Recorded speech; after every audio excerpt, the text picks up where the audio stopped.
going to extend our investigation of acids and bases by looking at pH and indicator use. And we're going to start off by trying to understand how indicators work and looking at how it fits in with pH calculations. So the first thing to do is to pause the video here and list the indicators that you know already, and where you can, give the acid and base colours of each of the indicators. And we will also want to know how you determine the endpoint colour change of a number of indicators. What would you have to do? And how would you determine the neutralization point using an acid-base indicator? So is the last question there the same as the one before it, the endpoint and the neutralization or equivalence points? So pause to answer those.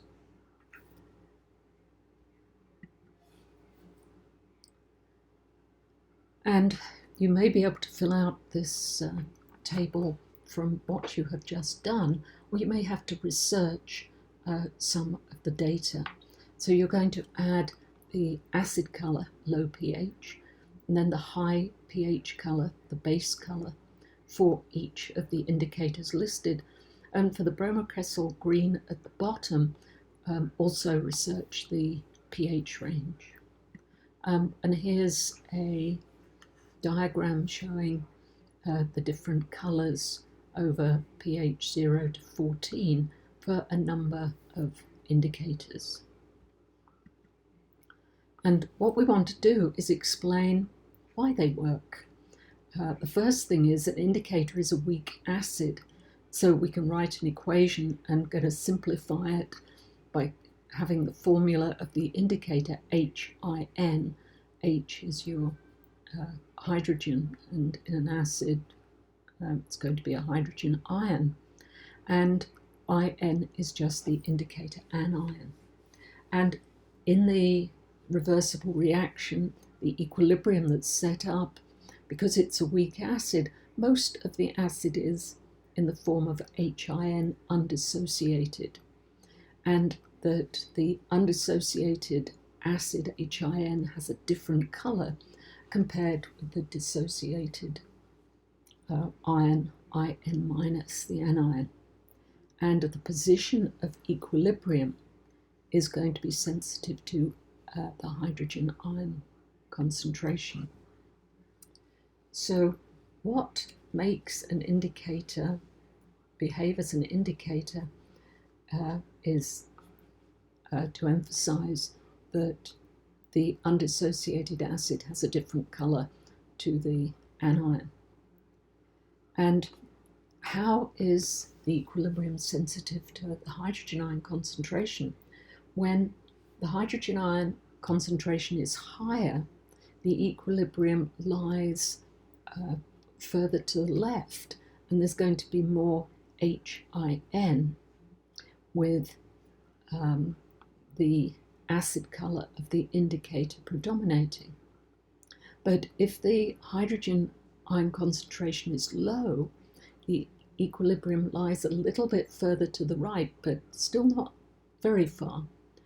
And there's more IN minus, so you have the alkaline colour, base colour of your indicator. And this diagram here just emphasizes what happens if you remove H+, as with Le Chatelier's principle, you're going to shift the equilibrium. So if you remove H+, you, by reacting your acid with an alkali,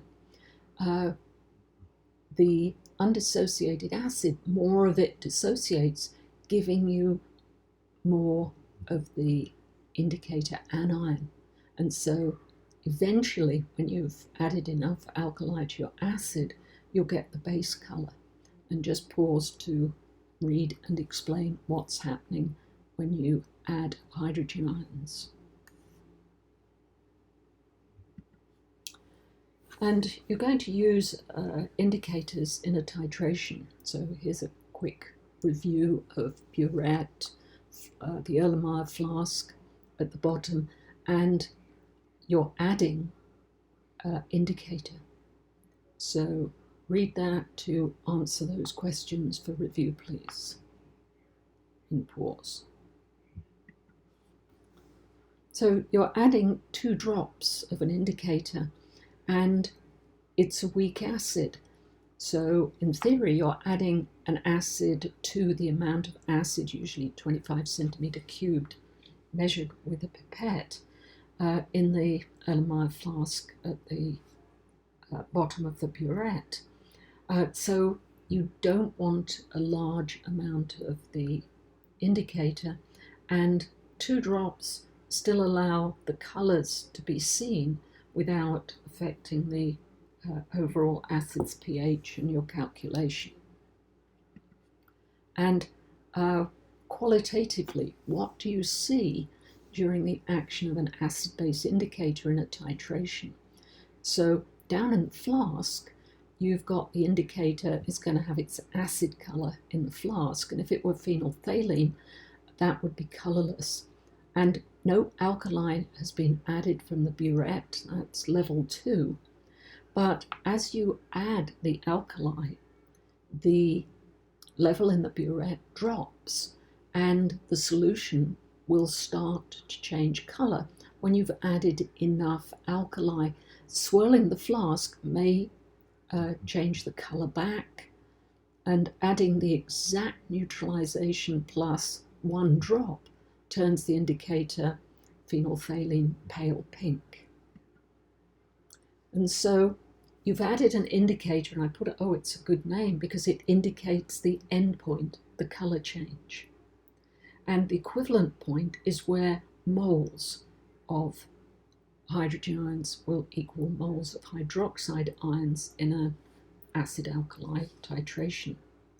And so with indicators, they're most successful when the end point, the colour change of the indicator, is at the equivalence point of the chemicals that you're using. So it's a reversible reaction, so we can write an equilibrium constant. Remember, they're weak acids, so we could call it a Ka, but here just going to call it Kin, and that's going to be equal to the products, the concentration of each of the products in moles per decimeter cubed over the concentration of the reactant, and it's a weak acid, so we're going to take the concentration of HIN, whatever it is. But at the colour change, you've got the HIN undissociated approximately equal to the indicator anion concentration, so KIN equals H plus, or here we have PKIN equals pH, which is the same. The pKa equals the pH at the colour change at the endpoint. So each indicator is a different weak acid and will have a different K equilibrium constant, and the colour change will be a different range for each indicator, and this equals the endpoint, the colour change of the indicator. So what are colours of indicators at different pHs? There is an indicator lab activity, and you can just see some of the data here.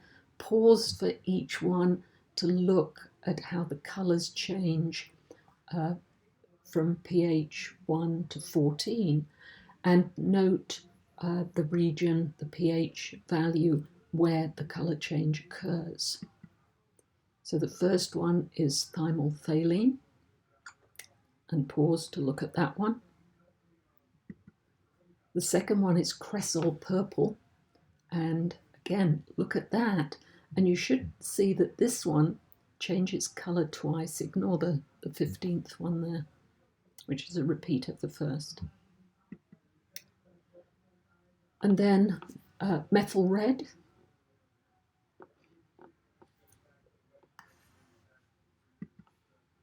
And then methylene blue.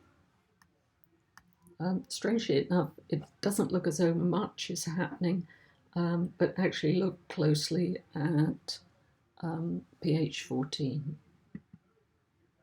And then phenolphthalein, the one talking about in the example, titration example there.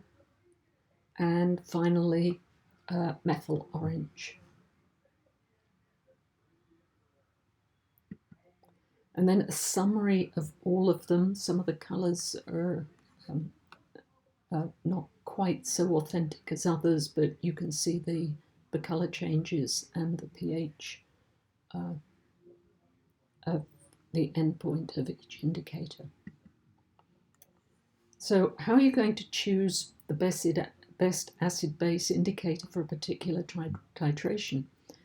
You have to note whether the acid is a strong or weak acid, and then whether the soluble base, the alkali, is a strong or weak alkali. So the equivalence point and the endpoint of the indicator that you want to use depends on the strength of both the acid and the alkali. So for titration between a strong acid and a strong alkali, it's going to be at pH 7, so you need to choose an indicator with an endpoint, the colour change, as close to pH 7 as possible. And then we're going to look at titration curves here. The equivalence point here is for a strong acid with a strong base, a very long vertical inflection point, and the equivalence point about halfway down that. And so you're going to choose an indicator with an endpoint close to pH 7 for a strong acid and a strong alkali. When you do a weak acid with a strong alkali, you haven't got quite as long an inflection point. You've got more of a curve going into the inflection point for the weak acid. The weak acid starts with a higher pH, and so you're going to choose here an indicator with an endpoint close to pH 10. And then for a strong acid with a weak alkali, this time you don't have as strong as inflection point because the alkali is a weak one, and the equivalence point is going to be close to pH 3 or 4, and that will determine the alkali that you are going to choose, the indicator that you're going to choose. And they always say don't really bank on anything from a titration curve for a weak acid with a weak alkali. It's too difficult to find the equivalence point, but it looks pretty close to 7. You've got no clear vertical part of the inflection point, but if you had to do it, choose an indicator with an endpoint close to 7. So that's our study of indicators for today.